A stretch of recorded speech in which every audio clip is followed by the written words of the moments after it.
Looking to enhance the appeal and performance of your gym with state-of-the-art equipment? Look no further than the Gym Administrator.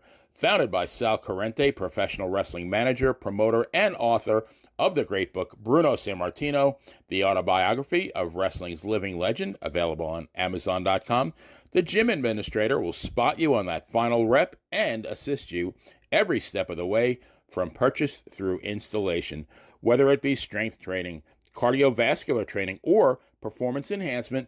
The Gym Administrator works with a wide array of leading vendors and suppliers, carefully selected to meet the diverse needs of your clientele. Service the way you remember it. Contact us at 914-494-1066 or visit our website at thegymadministrator.com, as well as all social media platforms. The Gym Administrator. All your fitness needs under one roof. Scan the barcode at the bottom of the screen to get started today.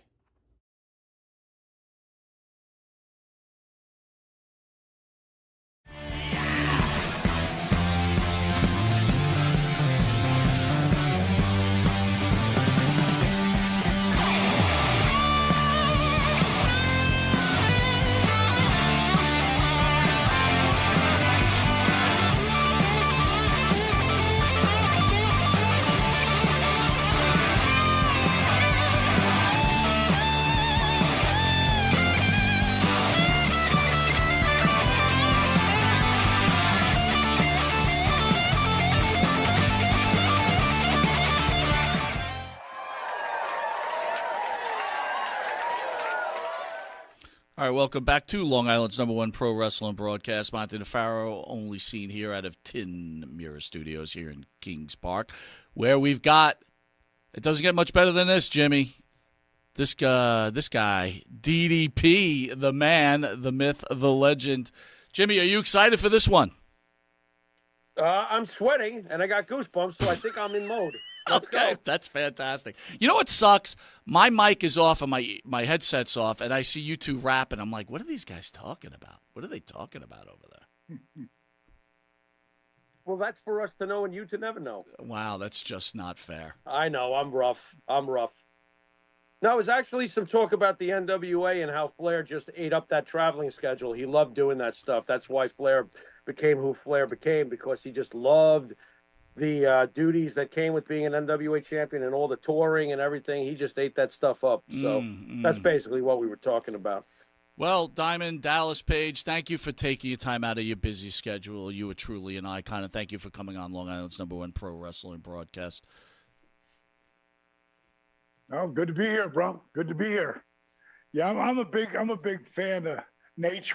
We had our ups and downs, but overall, big fan.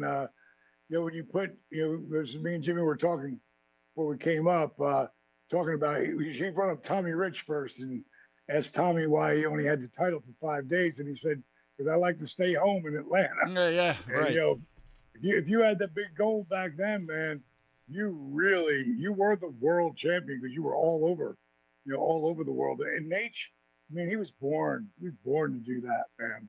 He was born to be the Nature Boy. Diamond, what did you think, since we're on Flair real quick, what did you think when you saw Flair's last match? Were you shaking your head like, Rick, come on, man, stop? Because that's what I was thinking. But, I know it's hard to throw him under the bus, but did you have some reservations about, like, should Rick just stop already? I mean... I think a lot of I was there, and I think a lot of people really want to see it, whether it's, no matter what. I mean, I was there. The people, they loved him, and right. It didn't really matter what he did or didn't do at the time. And, it was a really intense schedule he had too, leading right up to that, and all the, from the roasting to the, to all the autograph signings and stuff. So, but he did it because he loves to do it, man. And that will be the last time I think you actually will see him do it. And I'm just happy that he's in a good place right now, So, okay. I think fans really wanted to see that one. And they really, think of John Cena, he's just put out the word he's going to do like one last tour. You know, if you're gonna, and what a great way to go, because so many of the guys just disappear. Like, what happened to them? Well, they got hurt. You know, that's what happened. You know, and then they weren't seen in that spot or given that opportunity. Like, you know, a Rock, a Cena, you know, a Flair. They get to have, you know, that moment. You know, Shawn Michaels, you know, had that moment. And really, any of those guys who get to that top level, you know, I would have loved to have gone. I mean, that's why I went back and did TNA, because the WWE, when I went there at that time, that was not a good, you know, there was a point to be proven, and they were going to beat down whoever the WWE, you know, WCW guy was. It wouldn't have mattered if it was me or, you know, Sting or whoever that one guy, that first guy to come in. And I didn't really think about it like that when I, you know, until I got there. Then I realized, oh, I was on Stone Cold's podcast, but like right when he got towards the end of it, and I did so many of them because we're friends. But when they built them the actual set and everything out of his place in Nevada, right? These are outside of Reno. You know, he asked me, he goes, "Did you realize how much heat WCW had coming in?" And I was like, no, I did not. I knew when I got there, though. And there you go. And you know, and then I understood, like, okay, you can't take this personal. And what really comes down to is that for me personally, I knew I was a Hall of Famer, and I knew if I would have, you know, bitched and complained like so many of the boys have done, you know, not naming any names, but that's not who I am. And the really important thing that I learned, like I always say, okay, what did you learn from that? And what I learned from that made me the businessman that I am today. Like, I had something they really wanted. I was seen as the face of WCW. Of course, Sting was the franchise, Goldberg was the phenom, but I was the guy who came from nothing, right, and built myself up to be one of the best in the friggin' world at what we do. And I never went to NWO. I never had any moment where I wasn't WCW. And that was very valuable. And I undervalued that to myself, mainly because, you know, when I left there, WCW, like everybody, well, they still were paying us, and they would have paid me for a year and a half. They owed me like, I don't know, I can't remember what it was, 1.7 million, something like that. And I left. Maybe it was 1.6, but whatever the hell it was. All I can tell you is I left $487,000 on the table because I was 45 and a half at the time. You know, how much longer could I go at that run? My body was beat up. You know, even though DDP Yoga was keeping me going, you know, I always thought about where am I going to be at 58 and 68 and 78, 88? You know, I always thought about that shit, you know? So when I came in there and it didn't work the way I wanted to, I had to ask myself, okay, what did you learn from that? And what I learned from that was that you can, when you really value yourself and you know your product, you know, your brand has value at a different level, you can't be afraid to walk away from the table. Because when Shane and Vince said to me, here's what we want for you, and we want you to be the stalker, and want you to stalk Undertaker's wife. And my first ex-wife, Kimberly, is sitting right next to me, right across from Vince.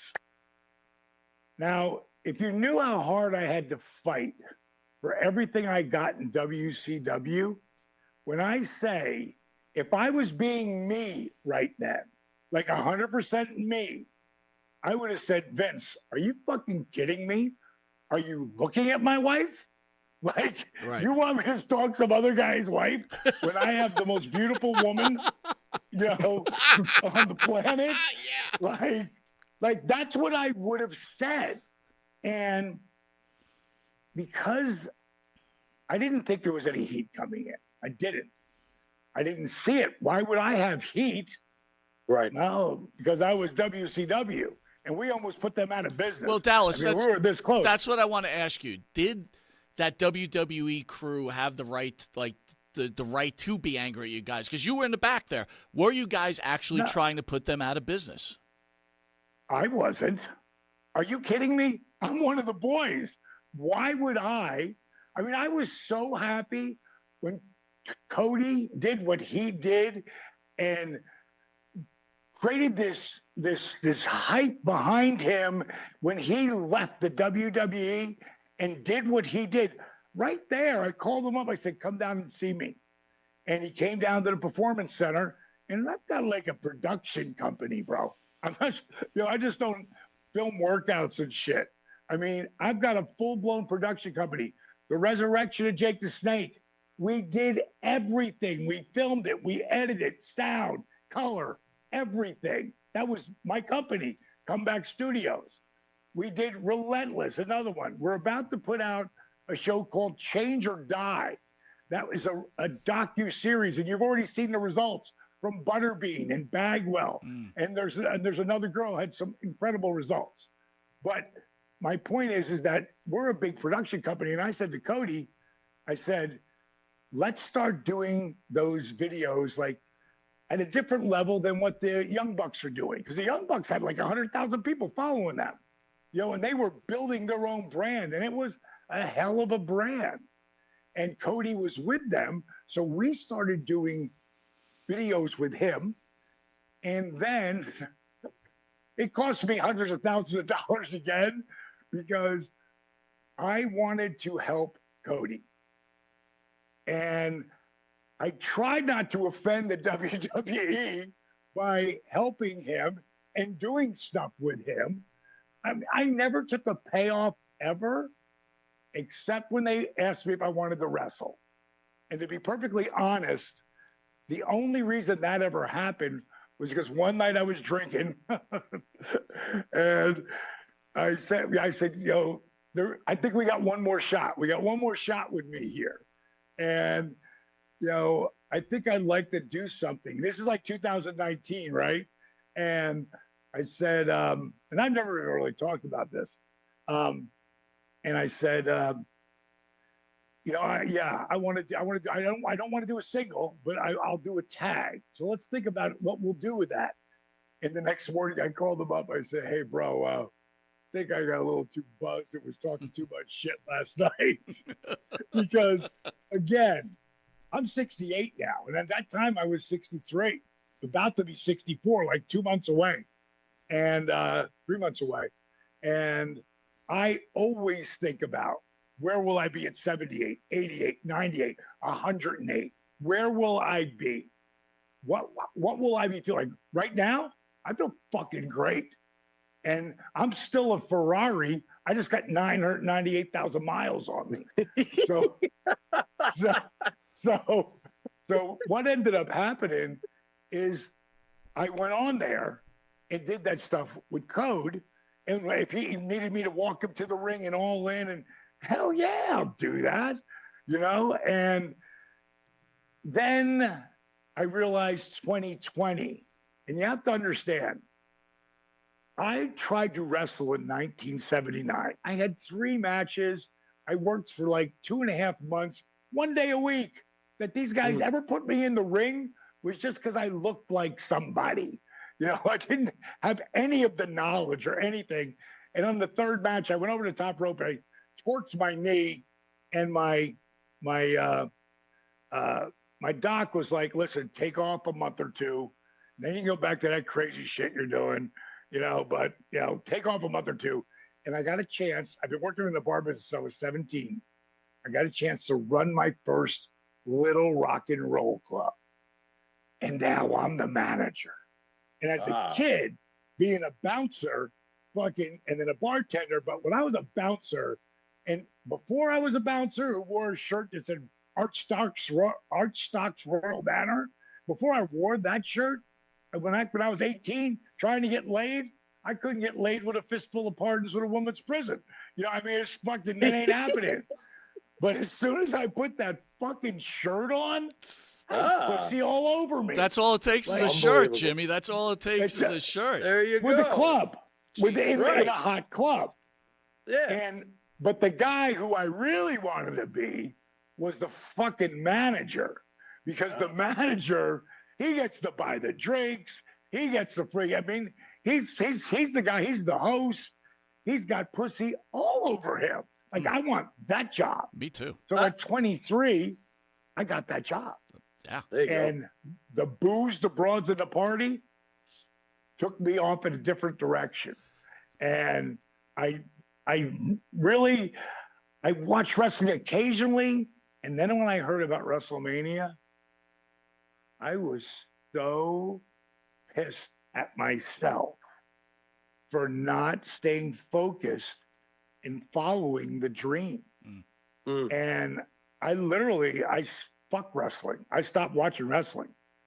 And then one night I'm flicking the channels and I see this dude with a leather coat and a boa and a do-rag and these crazy sunglasses, and he's with my boy Gorilla Monsoon.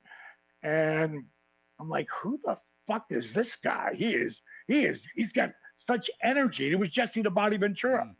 And now he's pulled me in. And who's the first match? A guy walks out with a bag over his shoulder and a Fu Manchu. And I'm like, who the fuck is this guy? And it's Jake the Snake. And just the way he sauntered towards the ring, like, that motherfucker looked serious as shit, right? Then I watch him get in the ring, and I can't even see through his shit. You know, and I'm like, who the fuck is this guy? And then he cuts the fucking promo, and I'm like, okay. As crazy as this sounds, I call my buddy up, John Shipley, who's the guy. We met Gorilla Monsoon after our matches. He gave us the name of Tito Torres, this guy in Jersey City.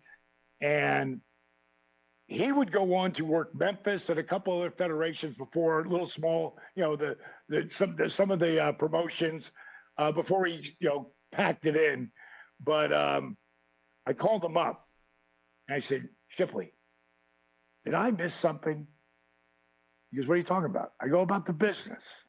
I go, have you seen this guy Jake the Snake work? He's like, yeah, man, he's incredible. I said, his shit looks real. He goes, don't be a fucking mark. I go, but his shit looks real. So now I'm a wrestling fan again, but I'm running a big ass club. It's not 1979, it's 1986. And I'm running a big ass club in Fort Myers, Florida. And one night, Jake the Snake walks in my club. If you worked Miami and then Tampa, because that would be like the route. If you worked Miami and then Tampa, that's 300 miles. And Fort Myers is almost right in the middle. And friggin' Jake fucking came walking in. And when I friggin' walked up to him, the place is packed. I walk up to him and it's gotta be him. I just walked up to him and I go, hey man, you Jake the Snake Roberts? Who wants to know? I said, the guy. I said, the guy who runs this place. He said, yes. What can I do for you? I said, what are we drinking? And we got fucked up. I was looking for a picture. You can see I got pictures everywhere. Yeah. I'm going to keep talking while I see if I can find this one picture. So one night I'm on Facebook and I see this thing pop up and it's a picture and I'm looking for it now. I'm not finding it, but it's a picture of me. No, that's not it. Me and Ted DiBiase and Luke the bushwhacker. Okay. Oh God, I was like, and on his Facebook post, it says DDP before he's DDP. And you see me with my flowing hair. I can't believe I can't find that picture. It's somewhere around here. I've been shuffling shit around. But later that night, this is me and Ted DiBiase doing Upside Down Tequila Shooters. This is after the club is closed. And it was so funny. He came here to work with me and do DDP yoga. And his wife, Mel, came with him. And he said, the first time I met Dallas, I was in Fort Myers, Florida, going through there. And I heard that he took care of the boys and made it a comfortable spot. And there was never any trouble because Jake had put me over, you know? And we went there and God, he treated us so great. And then at the end of the night, we're doing Upside Down Tequila Shooters. While he finishes telling that story, I walk off the deck and I got like my daughters there and my girl, my wife, Paige McMahon. My wife's first name is Paige. Her last name McMahon. McMahon. When Jericho heard that, he spit the beer out, not the beer, but the water out of his mouth. He went, "What?" It was classic. But I walk downstairs and I come back with a picture and I go, "You mean this bottle of tequila?" And I show him the picture. And, oh, he popped. He popped. Dallas, let me ask you a question. I want to reel you back a little bit because, you mentioned how you were supporting the boys, and I totally get that. But you also had a very close relationship with Eric Bischoff, right, who's running the show. So, well, he's not in the beginning. Not in the beginning. I didn't have a close relationship with him. Well, let me hit you with this two-pronged question. Number one, you said you left $486,000 on the table. Does Kimberly start screaming at you, like, what are you doing, number one? And wait, hold on. Number two, you do build a relationship with Bischoff. Was he trying to get the WWE out of business? And were you like, hey, bro, come on, let's just try to make our own way around here? Well, let's answer the first part first. First of all, Bischoff and I were not tight when I met him.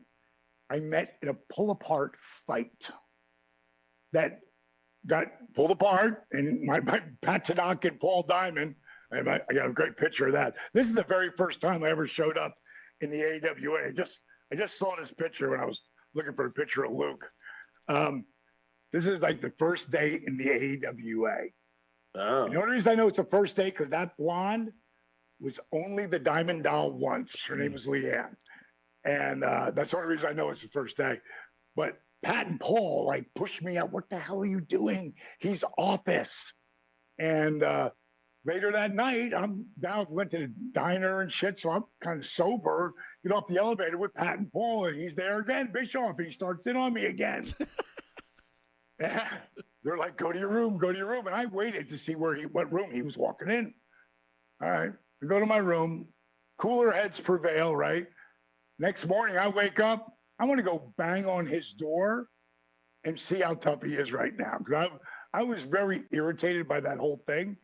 And as I'm walking to the door, putting on my T-shirt, I hear, and I think it's, of course, it's the maid.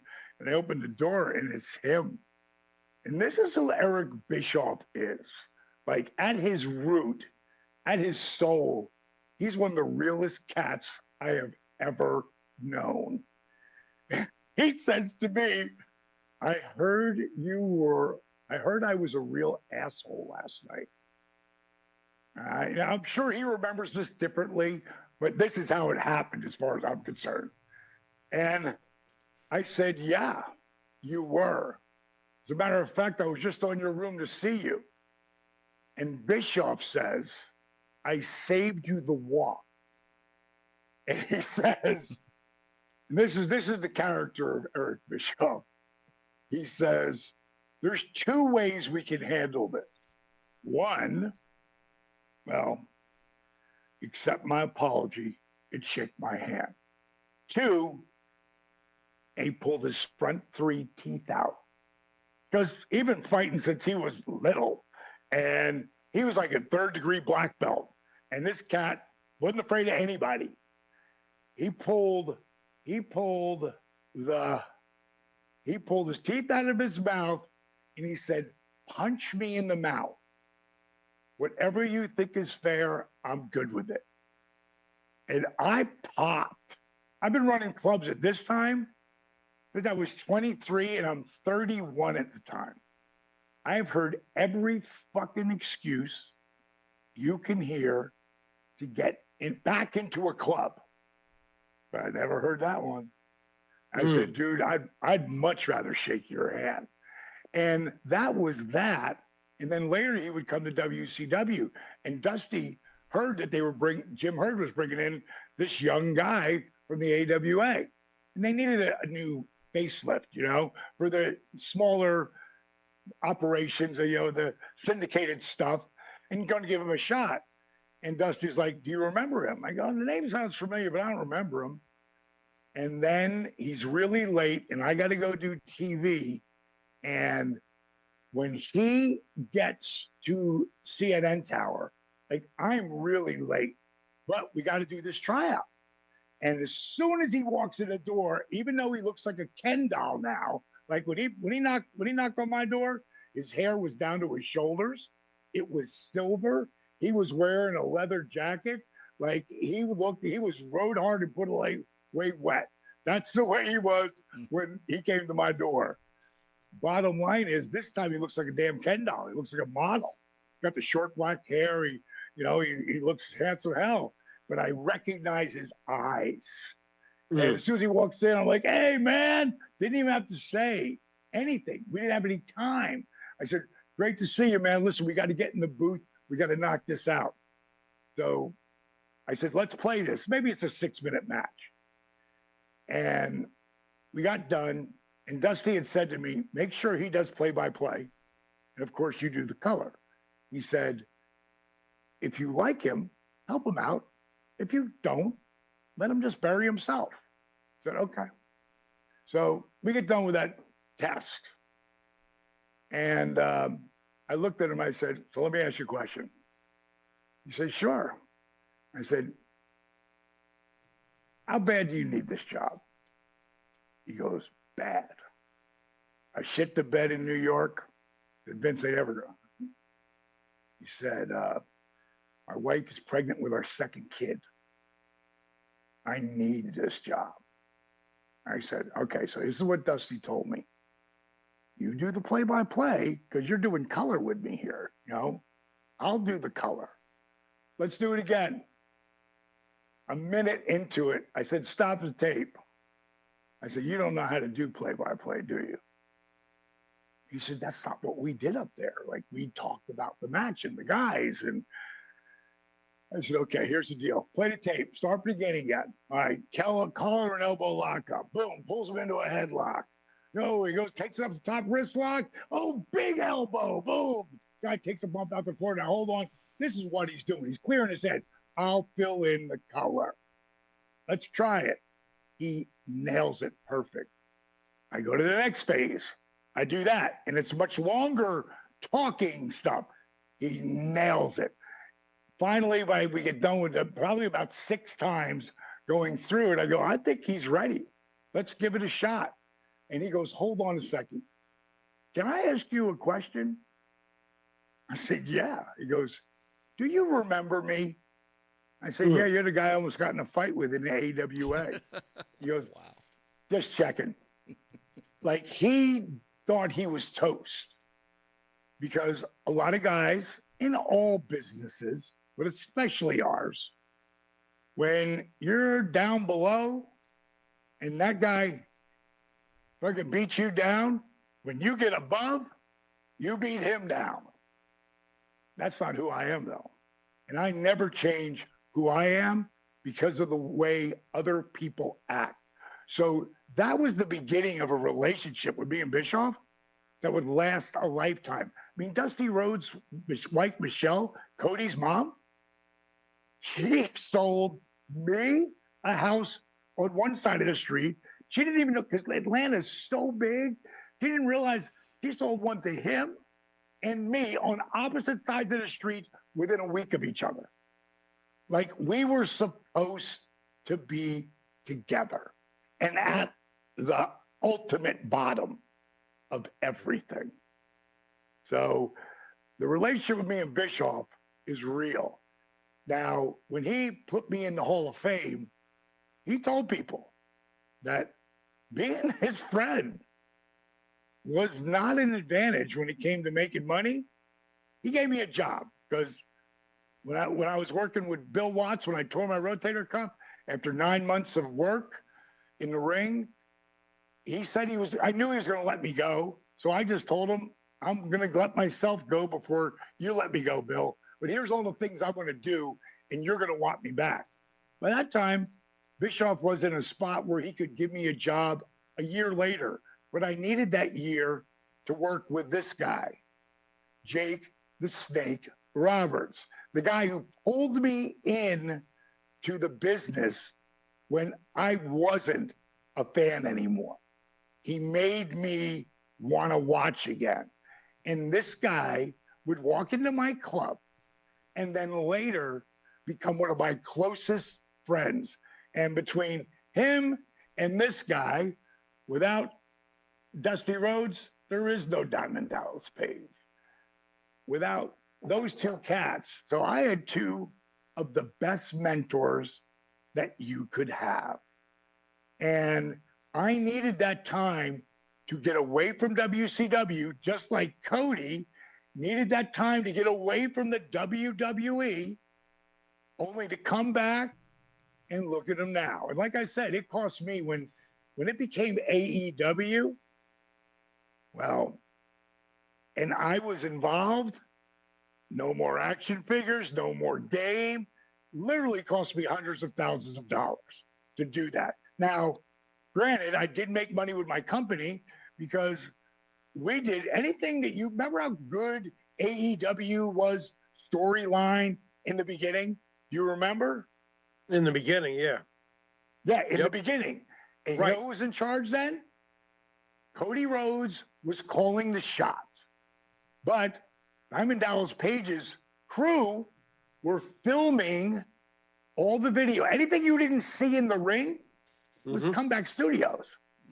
Cody still today, if he's got to do anything, he comes over to the studio, he shoots it there. He goes, any PR, it's made it so much easier on him, than going to someplace that he doesn't know. Where here he gets treated like a king. You can use my company whenever he needs them. And, again, it cost me a lot of money, but it was worth it because of what happened. And I'm going to tell you how classy, I just got a text. I'm going to tell you how classy Triple H is too. This guy is running a $1 billion company. And I went to the Rumble and I wanted to see him just to tell him what I was doing with Lex and didn't get a chance to. And I just texted him, hey, Paul, just wanted to say, man, I would love to see you, but I know you were covered up, but what a great show. I mean, I thought the SummerSlam was great. And it elevated. I mean, you got Damian Priest lose the match and be more over than he was if he won the match. Right. I mean, that's the beauty. That's the beauty of wrestling. Like that's Stone Cold Steve Austin and Bret Hart. Bret Hart beats him, but Stone Cold goes boom and Goldberg. Like, I bet you if Billy had a chance, he would like to have taken the Diamond Cutter and got beat instead of a taser because I think it would have gone full circle. But I'm not complaining at all, in any way, shape, or form. I thought Kevin's booking on that was brilliant because he needed at that point he needed something to take him down, and him and Scott together to take him down. I thought it was good. I thought it was really good booking, But I would love to have been that guy to take it and then give it back to him on Monday, because I lost that match, but that elevated me so much because they showed what I could do with a guy who'd been working 15 months. Like that's his best match, and he'll tell everybody that. And it's one of my favorite matches. It's a great match. Great match. It really is. How did you, on the surface, Goldberg is obviously known in the past for being green or whatever. He's not exactly Bret Hart, but I find it fascinating that Goldberg's greatest WCW match was against you. Did you guys prep much for that match? I mean, it was a great match.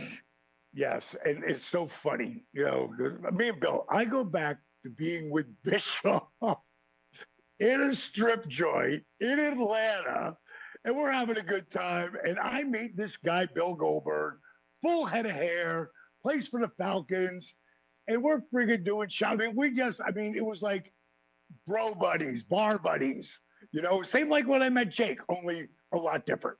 But at some point, I said to him, I'm like, bro, you need to be in our business.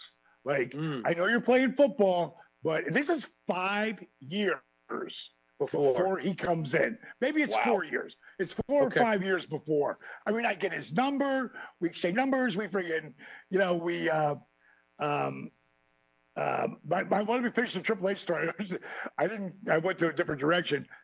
My point is I text him that the day after SummerSlam. Later that day, I get a text back. Would love to have seen you, bro. Sorry I missed you. Like, where did he get the time? I didn't expect a text back. I expected just like one of a billion texts he got, But that's how I judge people, like how much character they have. You know what I mean? Like, and he has proven himself way to me over and over and over and over again on so many different levels, because there's a reason why Paul Levesque, and there's always Triple H to me because I love that name. He's the one who called me when I was getting inducted, and they had been wanting to catch somebody and surprise them because I was filming the Positively Living biography that they did on me, and it was in October. And, nobody finds out who's in the Hall of Fame until January or February. I mean, they really keep it tight. So I swear to you, X-Pac and so Bully Ray too, they both asked me, come on, you had to know. I go, bro, I had no idea. And that's what they were looking for. So they moved me where we were just filming. They did the sunset shot, and they're like, okay, we're going to shoot. Oh, hold on. Hey, boss wants to talk to you. Boss, pick it up, and it's Paul. And we just say, what do you have, man? How's it going? Oh, it's going really good. Blah, blah, blah. We're talking. And then he says, what you did with your career, man. He's like, coming in at 35 and a half years old, like I'm 22 and I'm looking at you. I'm like, is he crazy? He thinks he's going to actually get a spot doing this? Like, and then he went in and he starts putting me over, but you worked your ass off and you didn't let anything hold you down. And at some point I start thinking, oh, is this that call? Is this that call? And dude, I welled up, and then I said, I wish Dusty was here. That was the only thing that was, heart-wrenching for me, bittersweet. And Bischoff mentioned that when he started it, so it was just a great moment, and they captured it on film. Unbelievable. Diamond, did you raise go ahead, Jim. an eyebrow when Cody wound up going back to WWE? Because I thought to myself, how could AEW let him go? And it seems like AEW is slipping off the rails. Forgive me, but that's the way it seems to me. Is it too much of the wrestlers running it at this point? I don't expect you to throw them under the bus, but coming from a fan, it seems like it's, that's the situation here. How could they let Cody go? That's crazy. I don't know how you do that, especially when, like, nobody in this type of scenario is closer to him than me. Besides his wife and his mom and his sister, but sure, the business. Mm-hmm. And he told me what was happening. And I'm like, are you kidding me? And then I knew about the Vince call. And didn't until after he did it, and he came, and he told me, and like, there's areas there. The biggest area I fucked up in, and I started to say this earlier when I was talking about I'm meeting with Vince, and wants to stalk Cake's wife, and I gave him the idea, the People's Champion versus the People's Champion. That was the money. That was the money between the two companies, bigger than anything that they could have done. And at some point, when I can't talk them out of it, I go, how about this? And I said it in a way, like I meet The Rock probably about a year and a half before this. This is before he explodes, but he's on that rocket, right? And I'm at a show because I'm going to see Big Show, and I went to WWE at the Toronto Blue Jays building, where they play baseball. And I'd seen Pat Patterson earlier on the plane, and he really put me over because Pat saw my tape come in to WWE as a manager. And they're like, oh, he's great. He's got a great rap. Looks great, but he's like Andre the Giant as a manager. I was dead. That was never going to happen. And I would later meet Pat again when Warrior and Hogan were working together. They hadn't worked there yet, but they were going down working things out. And I saw Pat again because I'm working for Florida Championship Wrestling at the time. Still running my nightclub because I ain't making any money in wrestling. It costs me money to be Diamond Dallas Page. But Pat said, Pat, do you mind if I come by? I raised Big Show in this business. I mean, I got him ready for Hogan. I was down the power plant. They weren't using me. So the reason why you saw me get better and better and better is because I was teaching and teaching and teaching. And as I taught, I was learning how to, do this psychology. And I had Jake's ear. I had Dusty's ear. And as I said to him, as I was getting, do you care if I come by? Because none of the boys went to either companies, unless they were looking for a job, and I wasn't looking for a job. I just signed a multi-million-dollar 3-year deal. And I did come by, and they rushed me right up the Big Show's suite. And he was the first intermission main event as a champ. And ain't nobody following The Rock at that point, where he's going to. And so when Show got up there, I said, let's stick around. I want to watch The Rock. I've never seen him in a house show. I want to see what this is like.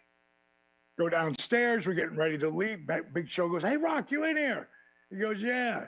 He goes, oh, great. I got some huge mark who's dying to meet you. And I said, I really don't want to meet you unless you're naked and you're all sudsed up like the Michelin Man. And, when you hear someone's voice, somewhere where you don't expect it, but you know that voice, but you don't. Not here. And I swear to you, Rock stuck his head around the corner, and he was full of suds, like the Michelin Man. He was all suds out. and he goes, oh, Diamond, oh, I'll be out in a minute. I'm like, take your time, bro. And when he came out, I told him that, Jake was booking when he came in. And it's in 96, right? And he called me and he said, wait till you see this guy, Rocky Maivia. Bro, he's like, I don't know if I want to fight him or fuck him. Wow. Wow. And fucking Rock popped. And he said, that sounds like something Jake would say. I said, he told me you were going to be one of the biggest names in the business. He told me that Steve Austin, when he was the ring bearer, because what he saw in ECW was going to be one of the biggest stars in the business. And he actually said it to me in 1993 when he I don't know how the fuck he saw that, because not me or anyone else did. But he told me, I just keep doing what I'm doing. Did you And I wanna tell? be Did one you of the tell biggest him names in the Did you say business. you're crazy? That I don't see it at all, or Um, it was said it came out of a phone call that he was getting me booked because Jake would get him. You have to understand, Jake had called me after I was like, he heard about 2 months out of my surgery. And I just needed another 2 more months or so to get ready, but I'm not going to come back to WCW because I've lost that job. That I know. And I'm going to work the independents and I'm going to figure out, never thinking that Jake's going to call me, even though we drove him around, me and Kevin Nash. We drove. I did find a picture over here. I just saw this picture. Let me pull this up. It's like, what do you call it? Show and tell. Where the hell that picture? Of me and Nash. I can't find it now. It's underneath the Watergate photos. that's pretty funny. I just had that damn picture. Look at all of these pictures, Mike. He's got like 8,000. I know, man. It's like, my God. Like crazy. I had a picture of me and Nash as Vinny Vegas, Diamond Dallas Page, and Scotty Bingo Flamingo. Scotty Raven. And but me and Nash used to drive Jake to the shows because remember when he was in WCW for like 3 months? Right. When he came with that leather jacket, right? He came in out of nowhere. Right. And he came down to the power plant. And if I wasn't on the road, I was in the power plant. That's the predecessor to what is today the Performance Center down there in Florida. And I hear Page. And back then, everybody knew me as Page J. Because my dad was Page 1, and I ain't being Page 2 to anybody. And my dad would be around the club because he liked the cocktail and liked the ladies and blah, blah, blah. But I hear Page, and I turn around, I see Jake. I go, Jake. He's like, fuck, man. He goes, I thought that was you, but I had no idea. Like, he had no idea. I never talked about working. You know, he came into my club 2 or 3 times, and then we ended up, me and Kev were tagging together at that time, and, you know, we'd drive. We'd get the car. Jake would sit in the back, you know, drink beer. And so when I hurt my shoulder, Jake had called me to see how I was doing. And he told me him and Cheryl had broken up and he was living in a hotel. And like where most people, you know, you're living in a hotel, like, oh man, that's rough. But we lived in hotels, like 25 nights a month. We're living in a fucking hotel, right? So, but I was still only in the business for like 2 years at that point. So I didn't really feel that like you would if you were Jay, because like, I'm at the Marriott, I'm good. Right. And I went to go see him, and before I left, I asked Kimberly if he would mind if Jake stayed downstairs, you know, in our bedroom. We got downstairs, and you know, until he finds a place to live. And I said, honey, he can really help me, you know, and I really believe I can help him. And I could see where Jake was at that point, and I didn't know how bad, but I knew I could help him. And because I've been this motherfucker my whole life, like the guy who's helping different people my whole life. And so Jake moved in. He didn't leave for 3 months. And the only reason he finally left was because he lost a 12-foot black cobra in my fucking house. And Kimberly's like, he has got to go, you know. But one of the things that Jake said that was so real and so powerful, I said, man, as soon as I get this sling off my shoulder and shit, man, and I get to feeling right, man, I go, I can't wait to get in the ring with you. And he said, listen, you already know how to do all the moves. I've got 5 moves. You got like 105. And you do them well. You execute them well. You just don't know when to do them or why to do them. And he goes, you're going to learn more sitting on the couch with me watching those matches that you tape, and I taped, Abe, every fucking single match. And I'm so bummed, not bummed, but oh man, if I had that, I had Austin doing color. I had Raven and Nash, Regal. I had some of the and they would bust my balls so bad, on the tape behind me because they would do color for. We used to have such a good time. We're doing 3 in a room. Someone's got the cot, which is normally me, and we'd be drinking beers and watching the matches back from that night. And that was a huge learning curve. But to be able to take those, when Jake was gone and he got back with Cheryl, which unbelievable, he's back with Cheryl again. And they are so in love because Jake is finally the guy that Cheryl dreamed he could be. And he's been sober for over 10 years now, bro.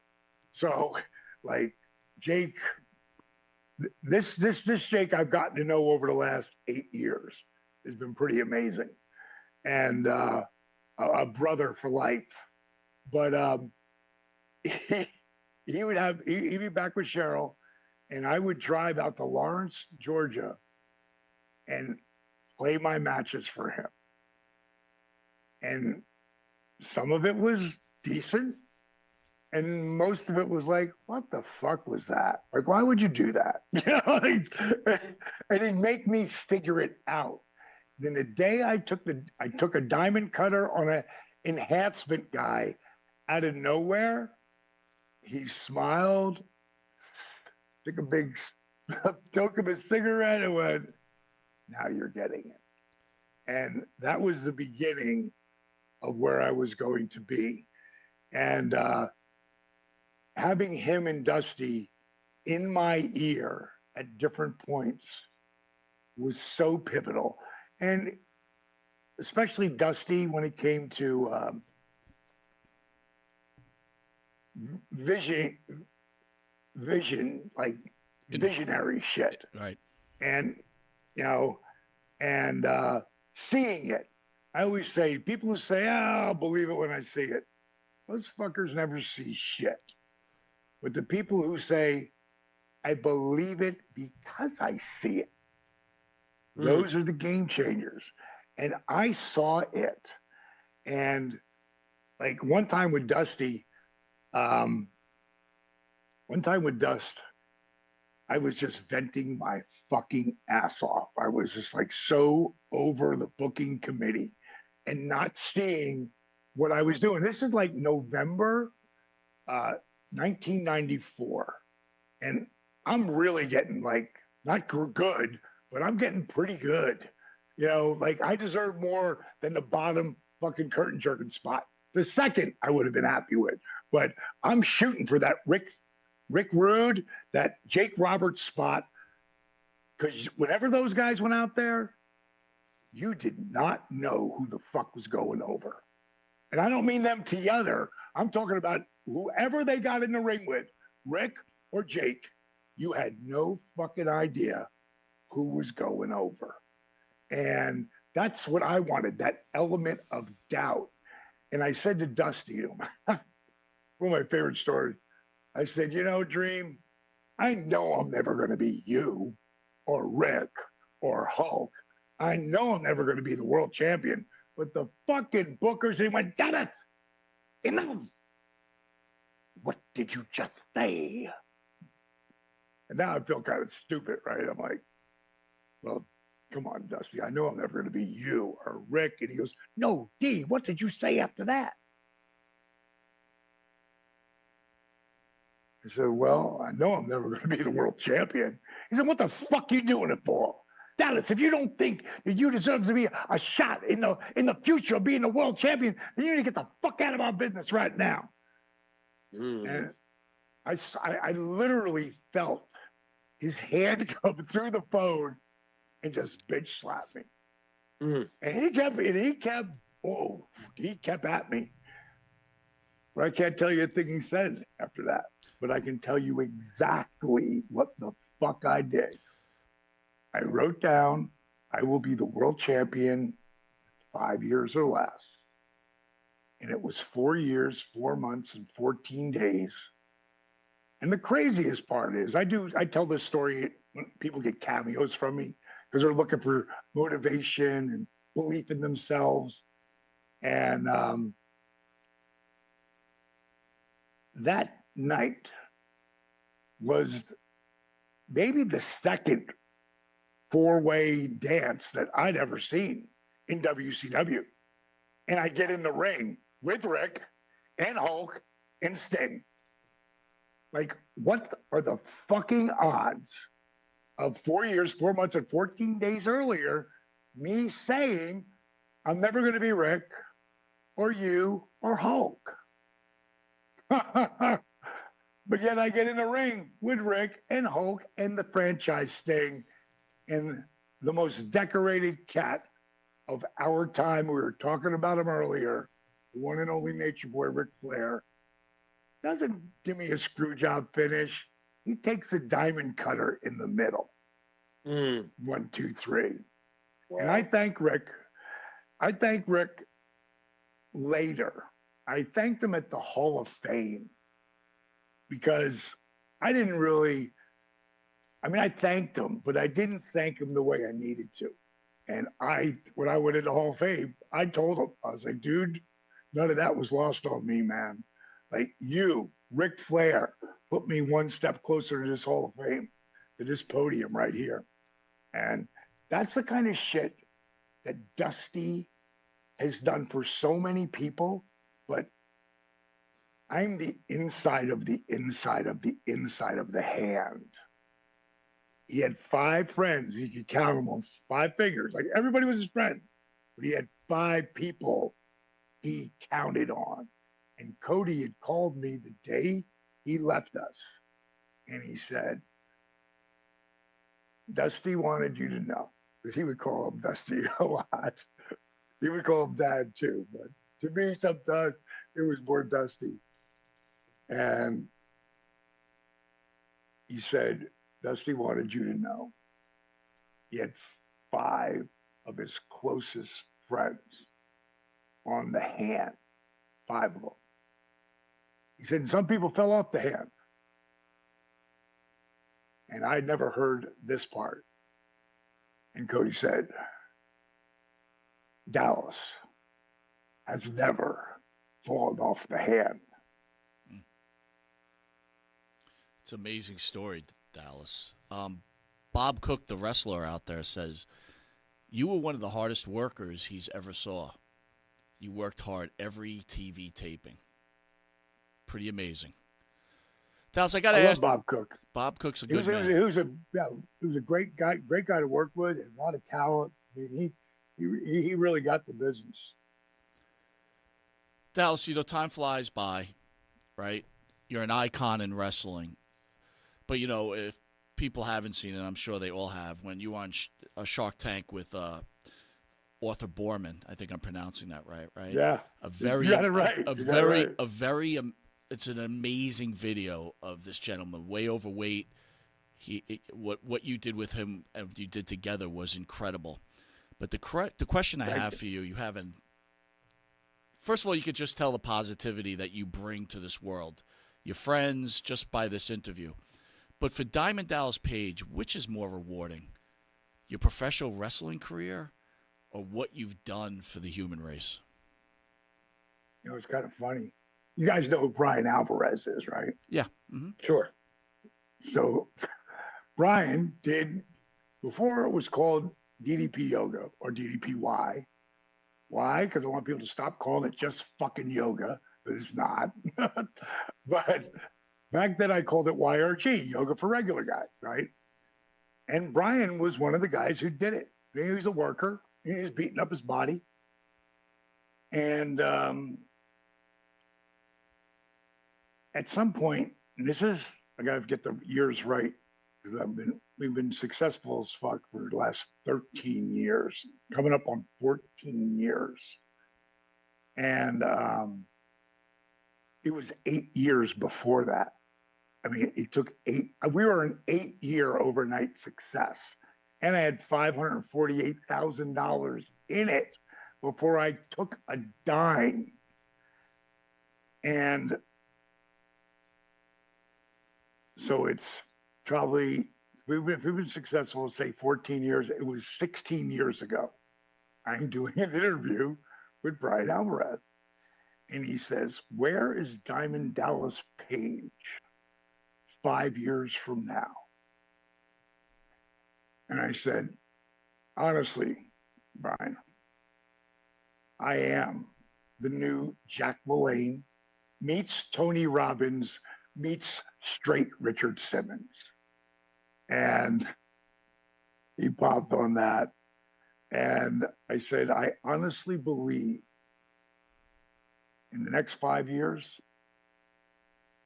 DDP Yoga, I would say YRG at the time, but DDP Yoga is going to overshadow my wrestling career.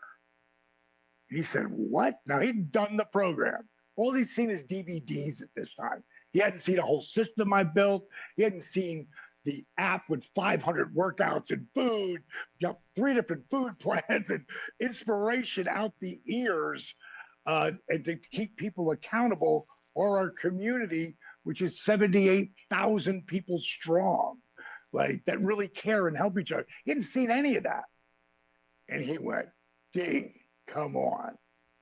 That's a bold statement. Like, you had a hell of a run. I said, I know.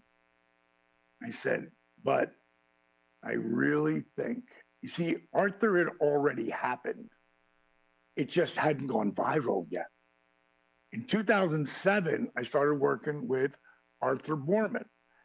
And I got to try, let me see if I can find, oh, here it is right here. Let me just show for people who are watching this.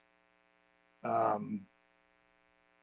God, so there's so many pictures I've got here. Normally I have it right up on top. I'm not finding it. Diamond cutters, celebrities. Let me find, because they'll really put this right. Here it is, Arthur Borman. So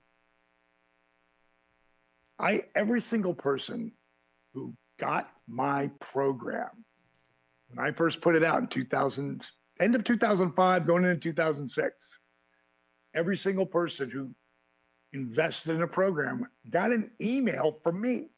Now, it was a cut and paste email, but it was from me because it was just me for 8 years.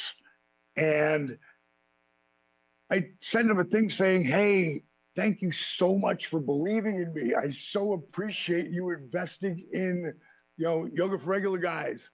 And, I'm not trying to sell you anything. You already invested in a program. But what I would, if you could take the time, I got 6 questions here. And people thought, bullshit. This is not Diamond Dallas Page. This is some automatic response. No, today it is. Yeah, today it is, but not back then. So I get these answers back from this cat named Arthur Borman. And I said, I read it and I was like, oh my God, dude, thank you so much for taking the time to answer these questions like this. I said, it sounds like you need some help. Can you tell me a little bit about yourself? And I'll paraphrase. He said, morbidly obese, 100% disabled veteran, relegated to thinking of myself as a piece of furniture. Those are the 3 things that stuck out to me. And I'd already been to Iraq once already. No, twice, on 2 separate tours for 13 days to see the troops. I would later go one more time, and then Afghanistan on one. And that was with Jimmy Hart, Greg Hammond Valentine, and the late, great Nikita Koloff.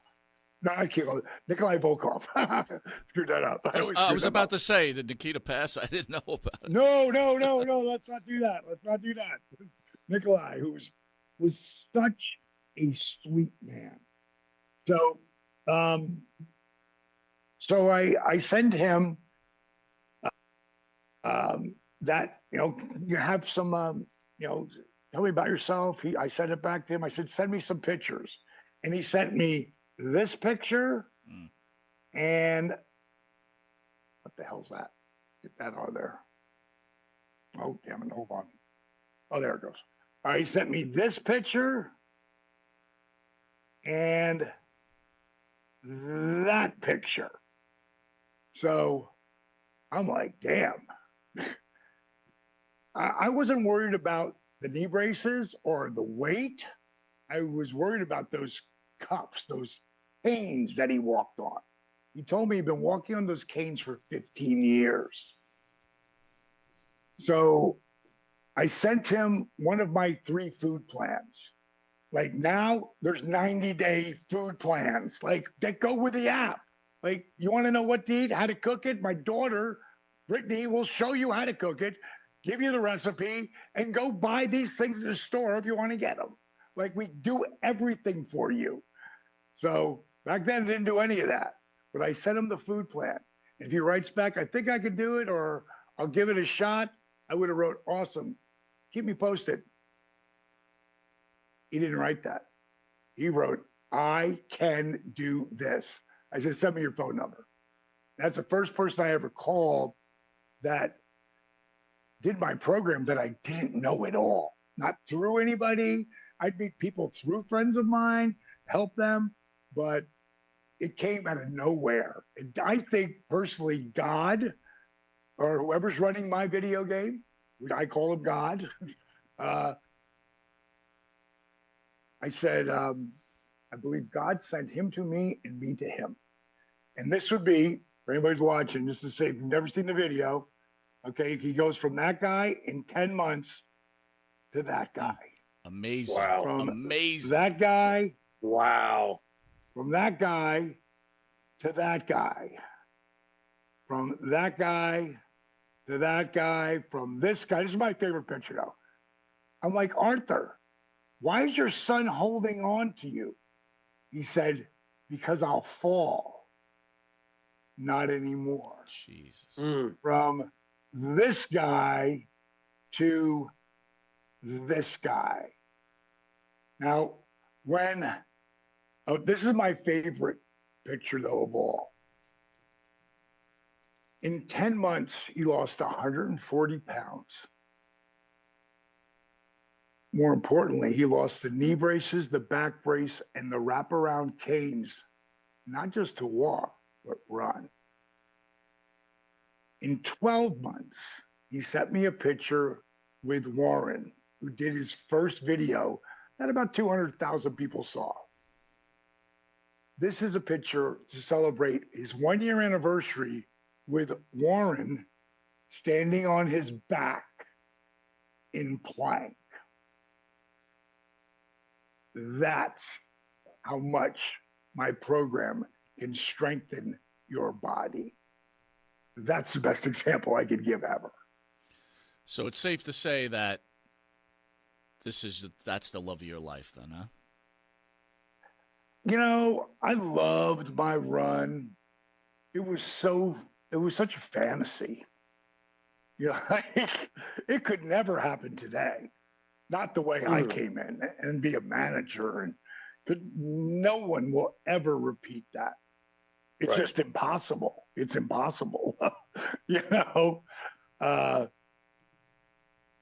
But I do liken what happened in my career, and I love what's happening in the last year or two with Sami Zayn. And Eric Bischoff was on 83 Weeks and said, I liken this push that's happening from the people for Sami. I liken it to watching what happened with Diamond Dallas Page. You know, the people's guy, you know, and people, they love Sami. And he ain't the biggest guy. He ain't the strongest guy. But, man, that cat can work his ass off. And he's freaking, you gravitate towards him because of his belief in himself.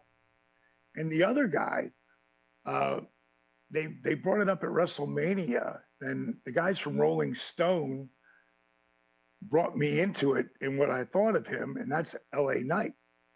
I mean, he's 40, and his career is exploding. Right. Who's that sound like? Similar. Yeah, exactly. Yeah. Yeah. But he worked 20 years. Right. Like, I'm a huge fan of both of those guys. Like, huge fan.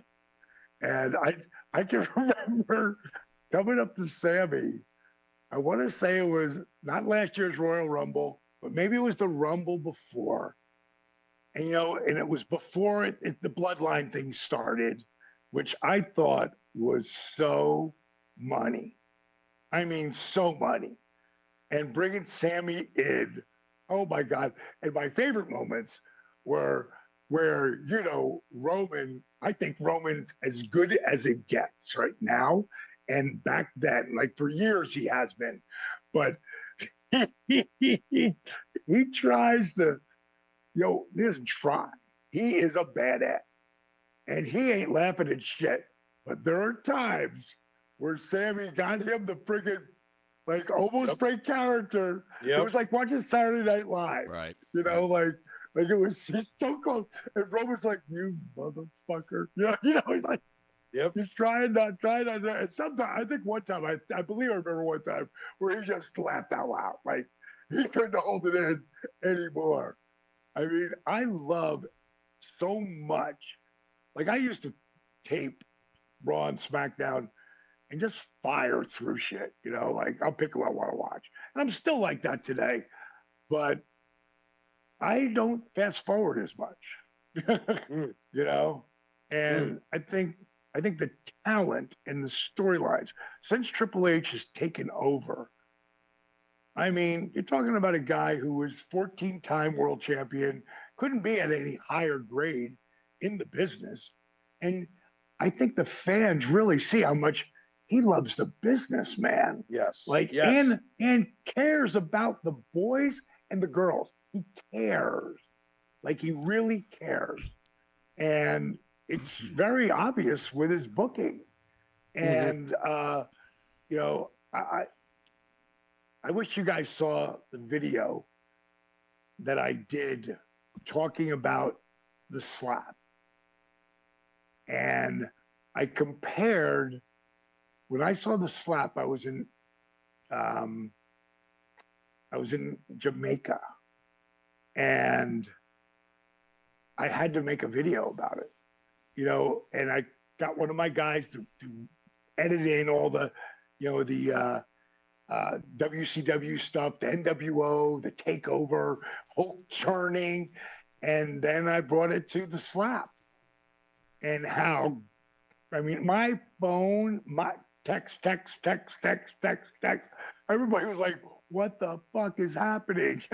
Because what was so great about it, it was reality based. And that's what our big run, Kevin Scott, I mean, they were the icons, man. Those cats coming in, and I'm going to put myself over, like, that don't happen without me. And maybe that was a little bit of heat I had on top of that, but that's what lit the business up. Like, you got to fire this business up, and getting those guys there, you can ask Bischoff, man, he'll tell you. Like, I was the conduit because they were both my boys.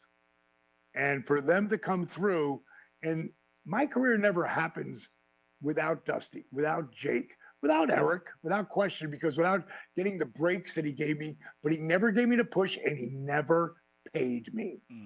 When I got my multi-million-dollar deal, Harvey Schuller gave me that contract. And I told him, I said, I love you and I know you love me, but I'm not doing my money with you. If I want to stay here, I'm getting paid. And without Kevin Scott, and of course, Randy and Holt, all those guys were so pivotal, but Scott and Kev were the most pivotal because it was my idea for me to turn on the NWO, but Kevin pitched it because there was no way I'm going to tell Eric, yeah, here's my idea. And they give me, and I took the shirt on, and I hugged Kev, and Scott goes to grab my hand, and he goes away, bang, and Kev goes over the top rope, like, I'm on his tail. So I want to drop the two biggest names in the business right now. It never would have worked. But Kev, the big guy, he could make it work. And it was supposed to go 3 weeks. No, and then they come out to the ring and say, now, either now or you're dead. And third week, it got bumped. And then it got bumped. And then it got bumped and bumped and bumped and bumped. I want to say it was 10 or 11 weeks later. Now, without Kevin Nash, it never happens. And he's like, we're fucking doing it tonight when we got to New Orleans. But I was ready to quit. I was ready to give my notice. And it pissed me off so bad. But here's the lesson. I'm going to leave you guys with this.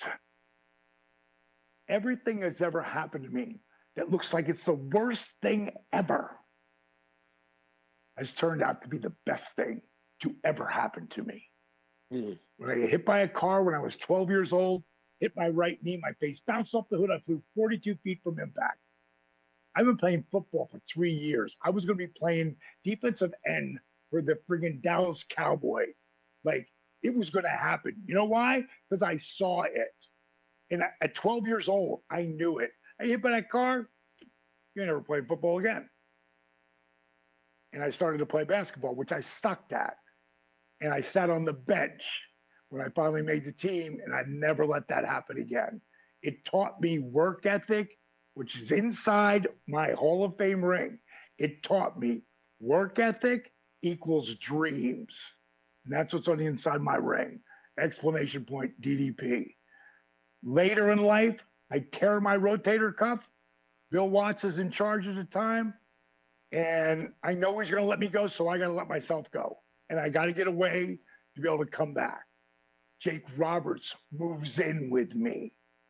Best thing that ever happened to me. I break my back. My wrestling career is over. I create DDP Yoga. It's not only the best thing to ever happen to me, it's the best thing to happen to everyone who has ever done it. It is not only changed lives, it's saved lives, and a lot of them. And it's I don't know if it's because of the resurrection of Jake the Snake, but it has helped so many souls get sober that really need to. It's mind-boggling how many souls it has helped get sober. Like, mind-boggling to me. And Jake, to be really honest, he was not the biggest fan of the movie. In the beginning, yes, but having to see it over and over and over again, it wore on him. Because who wants to see themselves like that? Then Jake went out and started doing his comedy tour, which is ridiculously funny. If you're a wrestling fan, it's ridiculous. If you're not, it's funny. But he's just got the greatest stories. He's one of the best storytellers ever. And, you know, Jake, he met so many young kids who came to the show and thanked them for giving my dad back. I got my dad back, hugging him, crying. Like, that documentary has changed and saved a ridiculous amount of lives. And if anybody wants to see it who doesn't even really heard about it, or you think you saw it, because if you think you saw it because you saw some videos on YouTube, you didn't see shit. Go to Amazon Prime. It's up there along with Relentless, another documentary that we wrote. I should say we produced and did. And it was really the story of me breaking my back to where we are now. If you're an entrepreneur and you're trying to do something that's bigger than, then you want to watch that documentary because it'll inspire the fuck out of you. But it also shows you where I go down, but I come right back up again. Everything that has ever happened to me, that is looks like it's the worst thing has turned out to be the best thing. And I'm going to leave you with this, and I'm out the door. I'm sitting in Cody's trailer. You might not have seen it yet on Peacock. Well, it's on YouTube, actually. And it's the behind the curtain of the whole run, leading right up to Rock and everything. By the way, Rock, the biggest star in the world, and he's one of us. The Mania was already sold out, but The Rock being involved and having the vision to turn himself heel as the final boss. I mean, you can't write this shit. Like, with Vince being gone and Rock is on the board of TKO, it's like, you can't write this shit. And The Rock elevated everyone. Everyone. For sure. Cody looked at me, and I knew when he found out that it looked like it was going to be Rock and Roman. You can tell when you watch him in behind the curtain, it was killing him. I mean, I saw it, and he wasn't afraid to talk about it on behind the curtain on that documentary. But I will tell you the same thing I told him, and he will admit it was the best thing. There was two things I said to him. Breathe, bro. No, I mean deep breath. And exhale. You start to feel that anxiety and that stress, breathe. That's the best thing I teach anyone who's listening to me right now. Breathe. Why? When you're deep breathing, you activate the hypothalamus, which is connected to the pituitary gland in your brain, which helps you deal with stress and anxiety due to the physiological effect it has on our nervous system. When you're deep breathing and controlled, thoughtful breathing, you are sending neurohormones to inhibit stress-producing hormones, which triggers a relaxation response in the body. And I'm out on this. I told Cody, no matter what happens, it's going to be the best thing that ever happened to you. Because I know what that dark side looks like when you think it's the worst. But somehow, if you see it and you really believe it, it will find you. Tell me what kind of run Cody Rhodes is having right now. Pretty great. He's in the top 1%, bro. Honestly, to me, I mean, I go back 50 years basically watching the sport. I think he's the greatest face in WWF/E since Bob Backlund, but that's me. He's hitting it on all cylinders. Yep. And he breathes, and he chills, and he produces. And you've never seen it. I used to grab cameras from people and do the flicker and do no, don't relax. Because we had those little yellow things, right? And I do a snapshot. I watch him do that. He goes a step farther. He signs people's shit on the way out. If he's working a main event, he's going to sit around and talk to you afterwards. Nobody's done that. Nobody. And a lot of guys don't think it's not sustainable. It will be for Cody Rhodes. Yep. Well, Dallas, it will be. Dallas, I want to thank you for taking the time out. I want to thank Sal Corrente for hooking us up with you. You're quite the individual. And, again, thank you so much for spending the time with us. Hey, good time, boys. I'm glad you enjoyed the stories. All right, my friend. Absolutely. Right. Thank you all for joining us. This has been Long Island's #1 pro wrestling broadcast. That is the great Diamond Dallas Page. Not only a great wrestler, but a great human being. Jimmy, We'll see you next Wow. week. All right? Yes, sir. Yes, sir.